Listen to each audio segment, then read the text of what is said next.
El tema del momento, señores, la reunión que se escenificó en el despacho oval de la Casa Blanca, que es un tema que va a generar mucha información y que será un capítulo importante, muchas obras sobre temas geopolíticos y de política exterior en los principales centros de pensamiento y estudios en el mundo, porque fue un escenario que la humanidad nos recuerda que se haya escenificado, al menos desde la Segunda Guerra Mundial, cuando ya a partir de mediados del siglo pasado se le dio forma a este modelo de gobernanza global integrado por organizaciones internacionales,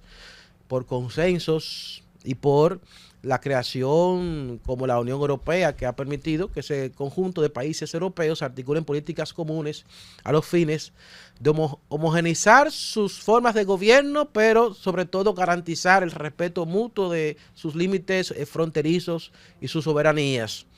Pero no hay un capítulo con el que usted pudiese comparar lo que se escenificó en el despacho oval en la Casa Blanca entre el presidente Trump y Volodymyr Zelensky, presidente de Ucrania, a quien hay que reconocer que se mostró respetando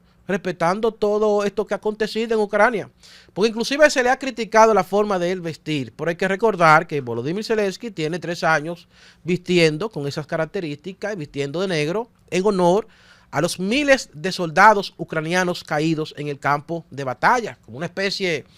de rendirle honor a esos patriotas, a esos grandes patriotas ucranianos que tienen más de 3 años enfrentando a uno de los ejércitos más poderosos del mundo. Entonces, se pretendió burlarse de él por su indumentaria y su vestimenta, cuando, óyeme, independientemente de que posiblemente la mejor decisión es procurar construir la paz allí, pero no puede permitirse, y eso fue lo que Zelensky demostró allí, no va a permitir que se construya una paz humillante bajo condiciones repudiables. Porque ustedes saben cuáles son las condiciones que pretende el presidente Trump que formen parte de ese acuerdo de paz que firme Zelensky. Que los rusos se queden con el 20% del territorio ucraniano, óigame, que den por hecho ya que ese territorio que ha pertenecido a los ucranianos, fundamentalmente la zona de Donetsk y Lugansk, se lo cedan a los rusos, pero también que le entreguen el 50% de sus tierras raras y que Ucrania no forme parte de la Unión Europea y de la OTAN. Que pudiese ser esto último, el hecho de que Ucrania pueda formar parte de la OTAN, tal vez la garantía que evite que en un futuro Putin decida intervenir nuevamente el territorio ucraniano para expandir sus límites fronterizos por esa región. Pero lamentablemente, el presidente Trump, que más que procurar esa paz, yo planteo que es lo que procura ese trofeo político,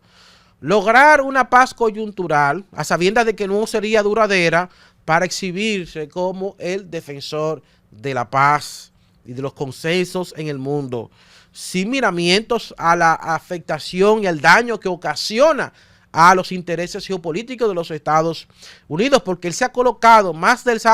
lado de Putin que del lado de Zelensky y de los europeos, inclusive planteando de que Zelensky es un dictador cuando este fue elegido en un proceso democrático por su pueblo, y de que Zelensky y los ucranianos han sido los culpables de esa guerra, cuando el culpable de esa guerra lo es el presidente Putin y los rusos. Entonces, hemos visto como el presidente Trump, al parecer, ha querido utilizar las estrategias